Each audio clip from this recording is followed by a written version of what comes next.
Hi friends, welcome to simply Shenba. இன்றைக்கி வந்து நம்ம நாட்டுக்கோழி கிரேவி எப்படி செய்யலான்னு பார்க்கலாங்க. நான் 1/2 கிலோ கோழி எடுத்திருக்கேன்.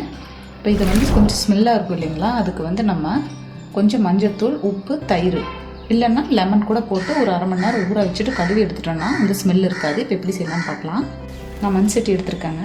நல்லெண்ணெய் ஊற்றிக்கோங்க, அதுதான் நல்லாயிருக்கும், டேஸ்ட்டாக இருக்கும். இப்போ இதில் வந்து பட்டை, கிராம்பு கூட ஏலக்காய் எடுத்துருக்கேன். இதில் போட்டுக்கலாம்.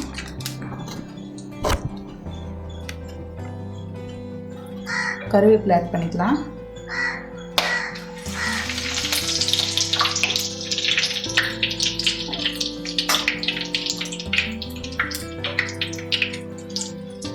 சின்ன வெங்காயம் எடுத்துக்கோங்க, அதுதான் நல்லா டேஸ்ட் கொடுக்கும். பொடியாக அரைஞ்சி வச்சுருக்கேன், ஆட் பண்ணிக்கலாம்.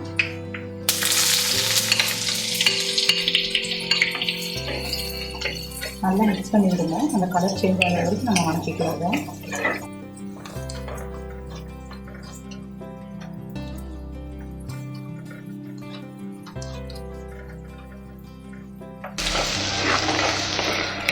வெங்காயம் ஓரளவுக்கு நல்லா வணங்கிடுச்சுங்க. இப்போ வந்து இஞ்சி பூண்டு எடுத்திருக்கேன்.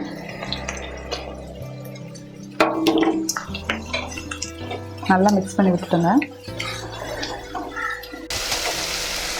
நல்லா மிக்ஸ் ஆகிடுச்சுங்க. இப்போ வந்து நம்ம ஒரு 2 தக்காளி நார்மல் சைஸில் எடுத்திருக்கேன். இப்போ வந்து இதை கூட நம்ம ஆட் பண்ணிக்கலாம்.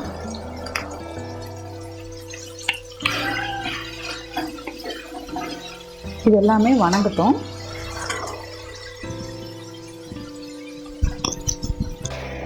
நல்லா வணங்கிட்டுருக்கு. இப்போ வந்து நம்ம அரைக்க வேண்டிய பொருள் ரெடி பண்ணிக்கலாம். ஒரு ஜார் எடுத்திருக்கேன்.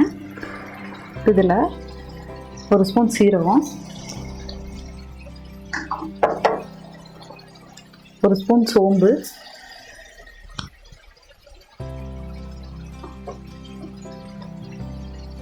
1 ஸ்பூன் குருமிளகு,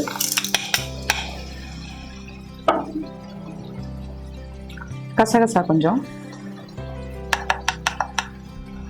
கொஞ்சம் பட்டை, கிராம்பு எடுத்துருக்கேன். அதையும் நம்ம அரைச்சி எடுத்துக்கலாம். அரைச்சி எடுத்துட்டு அதுக்கப்புறம் இது கூட வந்து கொஞ்சம் மிளகாய் தூளும் மல்லித்தூளும் நம்ம சேர்க்க போகிறோம். இப்போ இதை ஃபஸ்ட்டு அரைச்சி எடுத்துகிட்டு காமிக்கிறேங்க. பாருங்கள், இப்போ இது வந்து நம்ம அரைச்சி எடுத்தாச்சு. இது கூட வந்து நான் 1 ஸ்பூன் மிளகாய்த்தூள், 2 ஸ்பூன் மல்லித்தூள் ஆட் பண்ணுறேன். மிளகாய்த்தூள் 1 ஸ்பூன், மல்லித்தூள் 2 ஸ்பூன். இப்போ இதையும் நம்ம நல்லா நைஸாக அரைச்சி எடுத்துக்கலாம். பாருங்கள், இதுவும் நல்லா வணங்கிடுச்சு. இப்போ வந்து நம்ம அரைச்சி எடுத்தது இதை அதில் ஆட் பண்ணிக்கலாம்.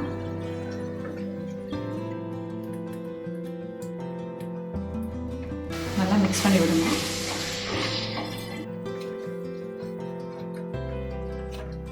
இப்போ கூடவே கொஞ்சம் மஞ்சள்தூள் ஆட் பண்ணிக்கலாம். மஞ்சள்தூள், உப்பு தேவையான அளவு,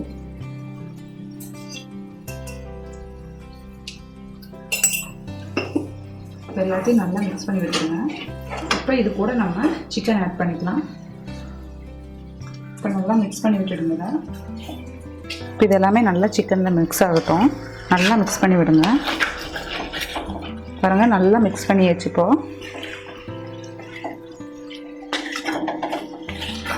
அடி பிடிக்காமல் இருக்கிறதுக்கு லைட்டாக கொஞ்சம் தண்ணி ஊற்றலாம். இப்போது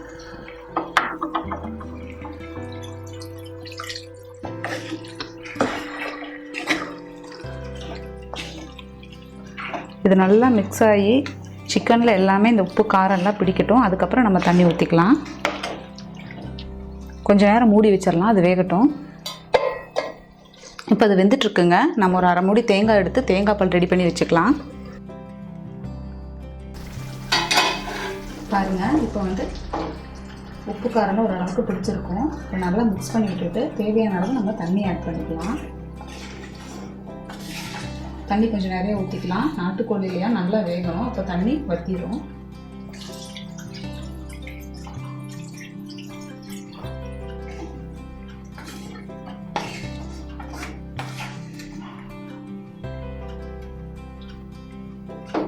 இப்போ நல்லா வேகட்டுங்க. தண்ணி நிறைய ஆட் பண்ணியிருக்கோம். இப்போ சிக்கன் வெந்திருக்குங்க. நம்ம எடுத்து பார்க்கலாம். பாருங்கள், தண்ணி நிறையா ஊற்றிருந்தோம் இல்லையா, எல்லாம் வற்றிருச்சு, நல்லா வெந்திருக்கு.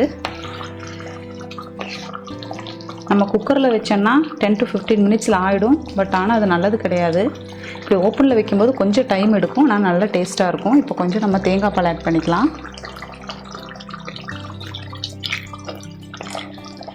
தேங்காவே அரைச்சி ஊற்றுறத விட பால் எடுத்து ஊற்றும்போது அந்த டேஸ்ட் நல்லாயிருக்கும். இப்போ இது ஒரு கொதி வரட்டும், அப்புறம் நம்ம இறக்கிக்கலாம்.